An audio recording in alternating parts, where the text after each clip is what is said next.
Now, you can detect a child who's 4 or 5 years old with a lithium deficiency just by looking at their coloring projects in church nurseries or kindergarten or first grade, or maybe looking at the coloring projects that are put on the walls at Denny's restaurants and grocery stores during holidays. You notice that here, this child, 4 years old, is scribbling all over the page, has no intent of coloring in the lines, and they picked weird colors. Okay, this child is obviously going to be a serial killer later on in life, and he's deficient in lithium, and probably has Pop-Tarts and sugar frosted flakes for breakfast, or maybe 8 ounces of apple juice and things like that. And all you have to do is get these kids off of all sugar, natural and processed, no honey, no molasses, no apple juice, no grape juice, no Pop-Tarts, no sugar frosted flakes, no syrups, no Eggos and stuff like that, or Tang, that's another bad one. And give them lithium, chromium, and vanadium as a supplement, and don't coach them on coloring in the lines. And 3 to 6 weeks later, same kid, without coaching, look at the heels on the boots, the gloves, the tail, the glove, the border on the feet, and the hat, and so forth, staying in the lines. If you don't take care of these kids at this point, they will be in trouble. They'll drop out of school, they won't learn how to read, write, and do math. They'll be a problem for themselves, their families, and their communities. Now, I used to see a lot of these kids in my practice because somehow all the shrinks in Portland, Oregon used to lecture to the teachers. And the teachers, when they got a hyperactive kid or an ADD kid in their class, just for kicks here, how many of you have ever seen a hyperactive kid or have one in your family? Raise your hand. Everybody in this room, okay? 25 years ago, there weren't any. And so all these shrinks would tell the teachers, look, if you get a hyperactive kid or an ADD kid in your class, all you have to do is get them on Ritalin and it'll calm them down. Won't disrupt the class. And I used to get parents come to me in tears and say, look, if I don't do this, they're going to go to social services and they'll declare me an unfit parent. They'll take the kid away and they'll put him on Ritalin anyway. So I developed a little test that judges loved. I said, okay, bring your kid in before breakfast in the morning and bring the breakfast in a cooler. Don't tell me what it is, but don't give it to him until I tell you to. So they bring little Frankie in, 6 years old, and they say, hey, Frankie, draw me an animal. And this was, of course, a what? What animal is this? A giraffe. Even though a 6-year-old, you can tell, long neck, long legs, big spots. It's a very good giraffe for a 6-year-old. And say, okay, give Frankie the breakfast. And it would be things like Pop-Tarts, Tang, you know, the vitamin C source or supplement for astronauts, which is 99.9% sugar, and yellow food coloring, all the good stuff. No wonder astronauts are messed up. At any rate, or sugar frosted flakes and honey and molasses and all that kind of stuff. And I say, okay, give him the breakfast. I come back in an hour and a half, and I say, okay, Frankie, draw me a giraffe again. Same kid, an hour and a half after he had a sugar breakfast, looks more like a shmoo with birthday candles on his nose. Doesn't look like a giraffe anymore. And this is what the teacher was saying, and this is what the mother was saying.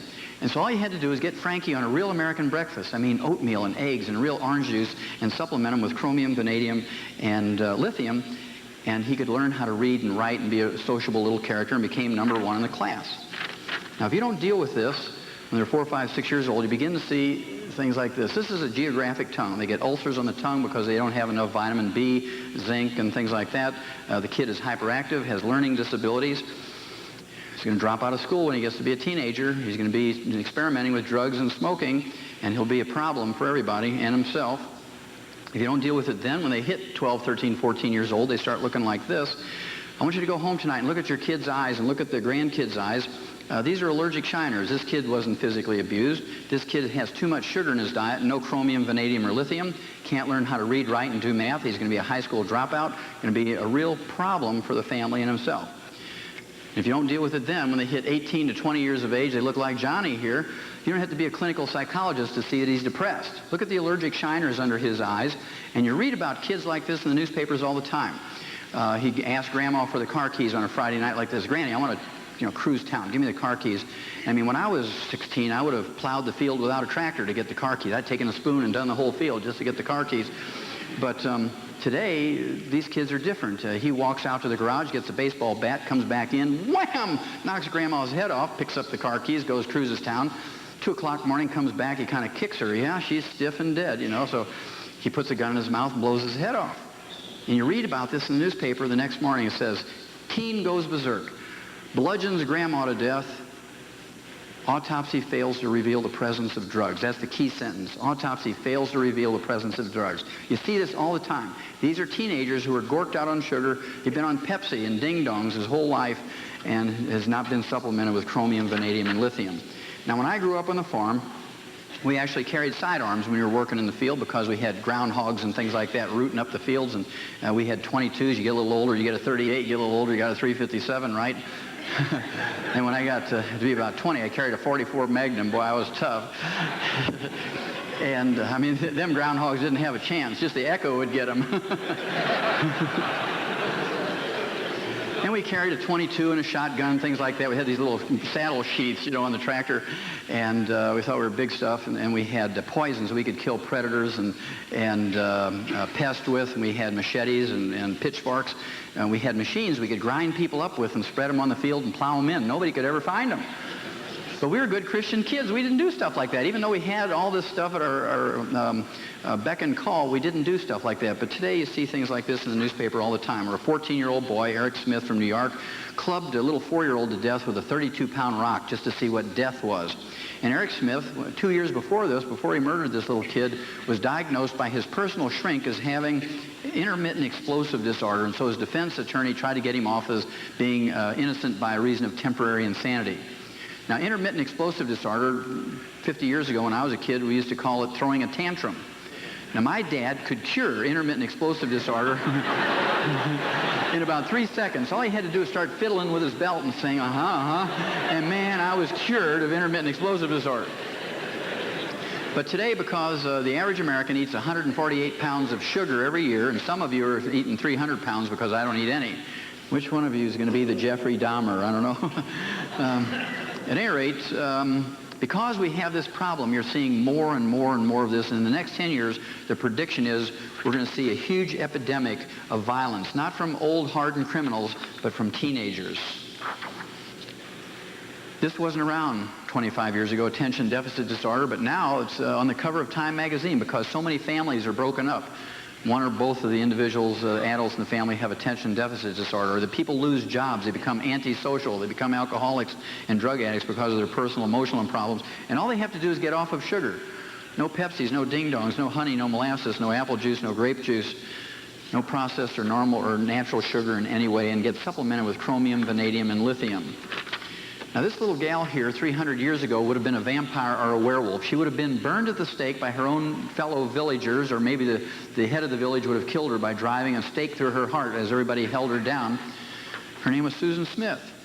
She drowned her 2 sons not too long ago. I don't know, in April of this year.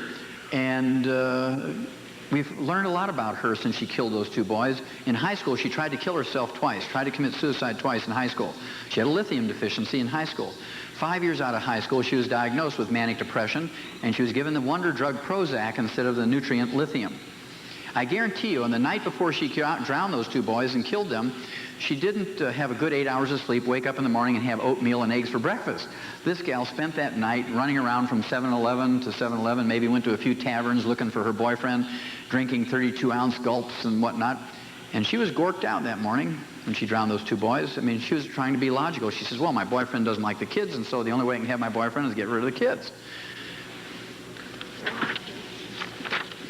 Another vampire, or werewolf, 300 years ago, Winnetta Hoyt, was a great farm wife during the day, vacuumed the rug, did the laundry, took care of her kids. By night, she smothered them to death with a pillow. Every time they get 6 to 9 months old, she smothered them to death with a pillow. And in the story, she was diagnosed with depression, lithium deficiency. She had diabetes, which is a chromium and vanadium deficiency, has gray hair, which is a copper deficiency. She has a receding hairline, much like a male pattern baldness, which is caused by a tin deficiency, T-I-N, tin deficiency. See, all the women writing that down for their husbands.